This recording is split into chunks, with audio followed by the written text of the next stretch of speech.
जय गुरु जी की। आप सभी को दिवाली की हार्दिक शुभकामनाएं। और आज ही नरक चतुर्थी है, क्योंकि परसों एकादशी थी, फिर कल द्वादशी और तेरस थी, आज चौदस है। ऐसा कहा जाता है, गुरु जी कहते थे कि नरक चौदस मतलब आज के दिन जब आप पूजा पाठ करते हो तब फिर आपको नरक नहीं जाना पड़ता। लेकिन गुरु जी ने ये भी कहा था कि नरक हो या स्वर्ग सब यहीं पर है। जिसके पास आज पैसा है उसका जीवन स्वर्ग में है, और जिसके पास नहीं है उसी का जीवन नरक में है। नरक और स्वर्ग कुछ भी अलग नहीं है, बस यही एक फ़र्क है। तो आपने कार्य और उपाय करने हैं जो गुरु जी ने बताए थे। क्योंकि देखो, गुरु जी खुद कहा करते थे कि ईश्वर या मैं जब भी कुछ कर सकता हूँ जब तुम भी कुछ करोगे। क्योंकि कोई भी माता पिता या गुरु अपने शिष्य का बुरा नहीं चाहता, लेकिन अगर कोई शिष्य बात ही ना सुने, वो उपाय ही ना करे, तो फिर स्वयं करने के लिए कोई कुछ नहीं आता। इसलिए सबसे बेहतर है कि जो सालों के त्यौहार होते हैं, केवल एक दिन के, जो साल में एक बार आते हैं, बस उन पर कुछ उपाय कर लो। एक चीज़ और ध्यान रखना, गुरु जी ने भी कहा था, कभी भी उस व्यक्ति पर विश्वास न करना जो तुमसे कुछ लेके तुम्हें कुछ बता रहा हो। थोड़ी आज आवाज़ में ससराहट आ रही है, क्योंकि आज मैं थोड़ा बाहर हूँ, इसीलिए उस पर ध्यान ना दें। क्योंकि जो लोग गुरु जी के आश्रम पर गए होंगे या गुरुद्वारा गए होंगे, क्योंकि गुरु का द्वारा और अपने गुरु जी, ऐसा खुद सोचो कि गुरुद्वारे के अंदर वो लोग बर्तन धोते हैं जिनके घर में खुद बहुत से लोग काम करने वाले होते हैं। बाकी आप वहाँ जाके खाते हो, पानी पीते हो, तो वहाँ पर जो लोग कार्य कर रहे होते हैं, जो सेवा कर रहे होते हैं, वो चाहते हैं कि आने वाला व्यक्ति जितना अधिक हो सके उतना पानी पिए, हम उसके गिलास धो सकें। क्योंकि उसकी सेवा की भावना है।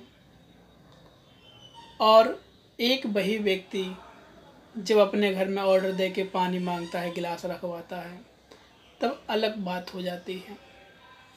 इसीलिए गुरु जी ने कहा था कि जहाँ पर तुमसे पैसा लिया जा रहा, वहाँ तुम्हारी ना सेवा ना तुम्हें सेवा का भाव। क्योंकि वह चाहता है अपना उद्देश्य पूरा करना, ताकि हम आपसे दक्षिणा ले सकें, बस। इसलिए जो उपाय गुरु जी ने बताए वो तो स्वयं करने हैं, क्योंकि आपके अंदर भी तो भगवान वास करता है ना।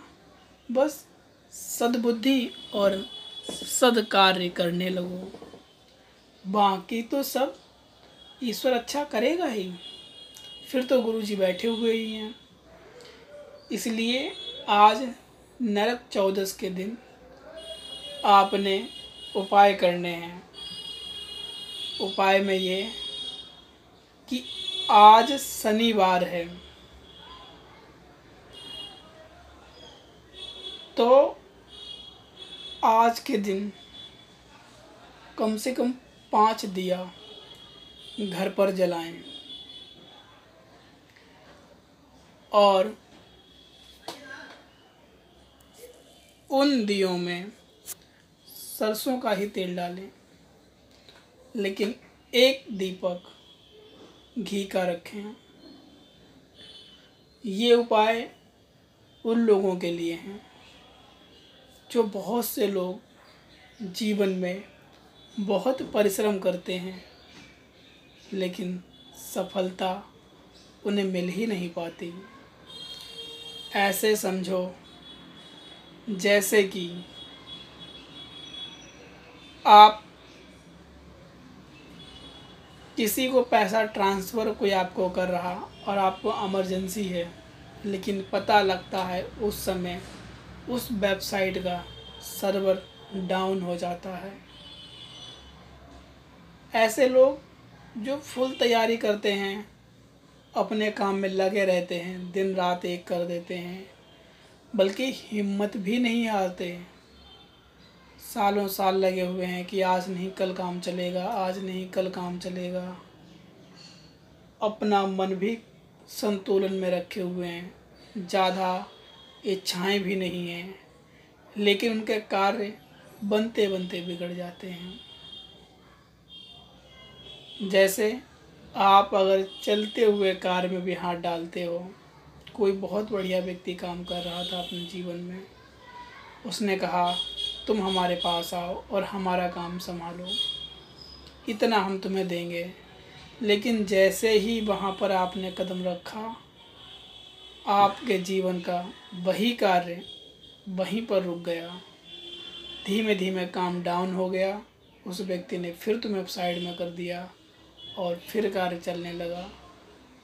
ये जीवन में यही संकट होते हैं, यही दिक्कतें होती हैं। कई बार आप सब कुछ अच्छा चला रहे हो लेकिन आपका स्वास्थ्य नहीं ठीक रहता, पता लग रहा कि सही कार्य कर रहे हैं, सही व्यक्ति सपोर्ट है, 4 लोग काम कर रहे हैं, आप उनमें चल जाओगे, लेकिन वहाँ पर धन भी नहीं चाहिए, बस मन लगा के कार्य करना है। लेकिन मन लगाने के लिए शरीर का स्वस्थ होना अनिवार्य है और आपका शरीर ही स्वस्थ नहीं है। आपने कोई कार्य सोचा, 4 लोगों ने बताया, मिलके कार्य कर रहे हो, लेकिन पता लगता है कि 4 लोग कामयाब हैं, आप ही नहीं कामयाब हो पाए। आप दिन रात लगे रहे लेकिन तब भी उनकी नज़रों में आपने कुछ नहीं किया और उन्होंने बहुत कुछ कर लिया। ये जीवन की दिक्कतें होती हैं जिनका उपाय सिर्फ आज के दिन पर किया जाता है। अगर आप इन चीज़ों का उपाय करोगे तो आपको रिजल्ट मिलेगा, लेकिन रिजल्ट भी जब मिलेगा जब आप सही ढंग से उपाय करते हो। आज नरक चौदस के दिन आपने शाम को खाना पीना खा लेना है, एकदम फ्री माइंड होके, ना शोर शराबा कुछ नहीं होना चाहिए आसपास। बस आपने एक दीपक जो घी का जलाया था, अगर आपने पहले जला दिया तब भी कोई दिक्कत नहीं। आप शाम के टाइम पर एक हनुमान जी का स्वरूप मतलब तस्वीर या फ़ोटो लेकर आओ और उस दीपक के सामने दीपक जलाओ, हनुमान जी की फ़ोटो को रखो और फिर आपने एक मीठा पान, 2 लड्डू बूंदी के और एक गेंदे का फूल, चाहो तो इन चीज़ों को आप नोट भी कर सकते हो। तुलसी का पत्र भी एक तोड़ के वहाँ पर रखना है, जो आपने दिन में ही तोड़ लेना है। और थोड़ा सा गंगा जल, ऐसा नहीं है कि हनुमान जी पवित्र नहीं हैं, हनुमान जी तो पवित्र हैं और आप भी नहाकर बैठोगे, लेकिन गंगा जल इसलिए कि जो उस पान वाले व्यक्ति ने पान लगाया वो पता नहीं शुद्ध था कि नहीं था, जो उसमें चीज़ें पढ़ाई थीं वो कितनी शुद्ध थीं, इसकी जानकारी आपको बिल्कुल भी नहीं है। तो उस चीज़ के लिए आपने, शुद्धिकरण के लिए आपने गंगा जल या उस लड्डू जो आप लेके आए हो, उन पर पता नहीं व्यक्ति ने किस प्रकार से खाते खाते या कैसे करके बनाए होंगे, क्योंकि आप सही हो, आपकी कोई भी कमी नहीं है, आपका मन भी निर्मल है, किसी के लिए द्वेष भी नहीं, कोई दिक्कत भी नहीं है, लेकिन शुद्धता नहीं है। तो आपने उस गंगा जल को हल्का हल्का उन पर छिड़क देना है और हाथ जोड़ के बोलना, हे प्रभु, मेरी निर्मल है मेरा मन, किसी के लिए द्वेष नहीं है। और फिर आपने कम से कम तो 15 मिनट या जितनी भी देर तक हो सके आप हनुमान जी के स्वरूप को एक टकटकी जानते हो, त्राटक की क्रिया कहते हैं इसे, उस त्राटक के माध्यम से देखना, मतलब उनकी आँखों को देखना है और अपने पलक नहीं झपकाने। आपके आंसू आएंगे, जब आपके आंसू आएंगे तो आपके संकट ही दूर होंगे। जब आंसू आने स्टार्ट हो जाएं तब अपने जीवन की जितनी भी दिक्कतें हैं सब बारी बारी से, किसी और से नहीं, संकट मोचन हनुमान से कहना कि हे प्रभु, मुझे तो आपका ही सहारा, आपके सिवा कौन है हमारा। मेरे आँखों से आंसू इसलिए बह रहे हैं कि मैं आपको देख रहा हूँ, इसलिए नहीं, इसलिए बह रहे हैं कि मैंने अब तक आपको देखा ही नहीं। तो हे प्रभु, जैसे आपने प्रभु श्री राम के जीवन से सारे संकट दूर किए, आप सभी जानते भी होंगे, जब तक प्रभु राम को हनुमान जी नहीं मिले थे तब तक जीवन में बहुत संकट थे, पग पग पे संकट थे।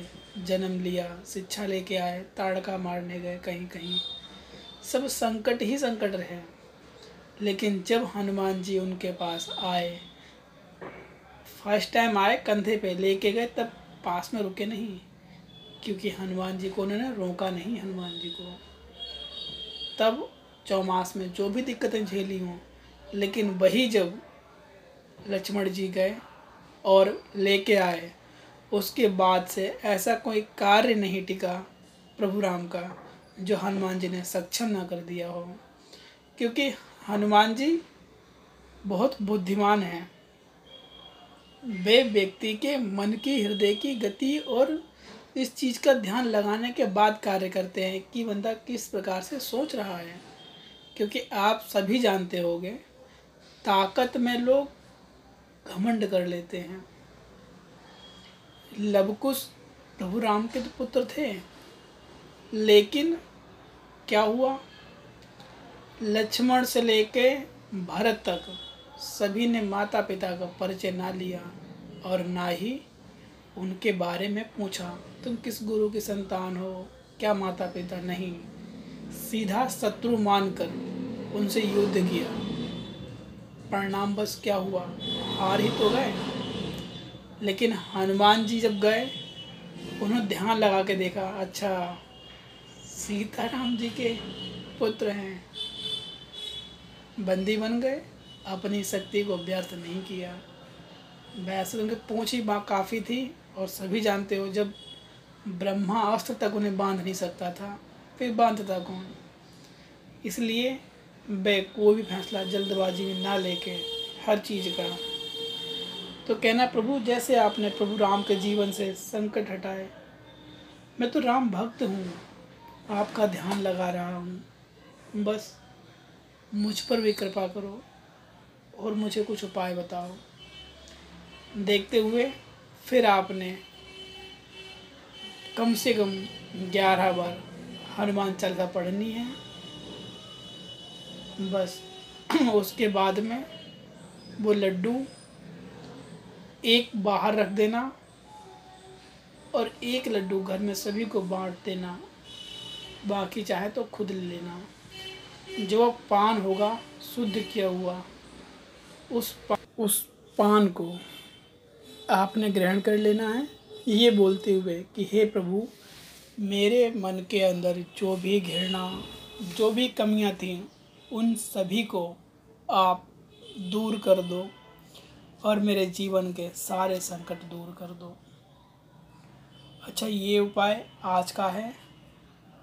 कल आपके यहाँ लक्ष्मी जी कैसे आएंगी, उसके लिए भी एक चीज़ सुन लो। बहुत से लोग अपने घरों में अशोक के पत्तों की माला लगाते हैं। अशोक मतलब नाम में होता है शोक, वहाँ कोई सुखी नहीं होता, क्योंकि अशोक के पेड़ के नीचे ही माँ सीता बैठी थी। जब भी सीता माँ बैठी वहाँ पर दुख ही स्टार्ट हुआ, इसीलिए उस पौधे का नाम रखा गया अशोक। आपने क्या करना है, 11 पत्ते लाने हैं पीपल के और 11 पत्ते पान के लाके झालर बनाओ, गेट पे लगाओ। और बाकी आप जहाँ जहाँ घर में रखते हो पैसे, उन जगहों पर पीपल के पत्ते पर, क्योंकि पीपल के पौधे को भगवान विष्णु का भी एक वृक्ष माना जाता है और माँ लक्ष्मी का भी उस पर वास होता है और 24 घंटे सकारात्मक ऊर्जा भी उस पर रहती है। ऑक्सीजन भी सबसे अधिक वही देता है। और पान के पत्ते पर डाणी में लक्ष्मी माँ और सरस्वती माँ नीचे विराजमान होती हैं, इसीलिए जो भी ज्ञानी ब्राह्मण होते हैं वे लोग उन दोनों हिस्सों को तोड़ने के बाद ही अग्नि में प्रवाहित करते हैं। आपने आज शाम मंदिर में जाना है जहाँ पर लक्ष्मी और विष्णु भगवान का मंदिर हो या जिन भी शंकर भगवान का मंदिर हो, वहाँ जाके शाम को बोल के आना है कि प्रभु कल आपको हमारे घर में आना है, माँ लक्ष्मी को साथ लेकर आना है। इस प्रकार से आपको बोलना है। इससे ये होगा कि जब एक टाइमिंग डिपेंड करना, उसी टाइम के अनुसार आपको पूजा करनी है। और सभी पीपल के पत्तों पर आपने ओम श्री लक्ष्मी नमः, ओम विष्णुआय नमः, माँ लक्ष्मी का नाम ऊपर, विष्णु भगवान का नाम नीचे, क्योंकि दिवाली पर माँ लक्ष्मी का ज़्यादा महत्व होता है, इसलिए उनका नाम ऊपर रखना है। और सभी पान के पत्तों पर एक तरफ श्री गणपते नमः, एक तरफ रिद्धि सिद्धि नमः, ओम श्री रिद्धि सिद्धाय नमः। इस प्रकार से आपने इतने पान के पत्ते लाने हैं जहाँ जहाँ पर आपके धन रखे जाते हैं, जैसे पर्स, बटुआ, लेडीज़ का जेंट्स का दोनों का। और जहाँ भी आप दुकान मकान जहाँ भी धन रखते हो, उन सभी जगहों पर लिखकर रख देना है। उन्हें एक पेपर या टेप से ऐसे लपेट दें ताकि आपके 1 ईयर तक चल सकें। आप खुद देखना कि कभी भी कितना भी खर्च करना, बटुआ खाली कभी नहीं होगा। ये संभवतः प्रयास किए हुए, अनुभव किए हुए उपाय हैं। बाकी मैं कल के उपाय कल बताऊंगा, क्योंकि वीडियो बहुत लंबी हो चुकी है। जय गुरु जी की।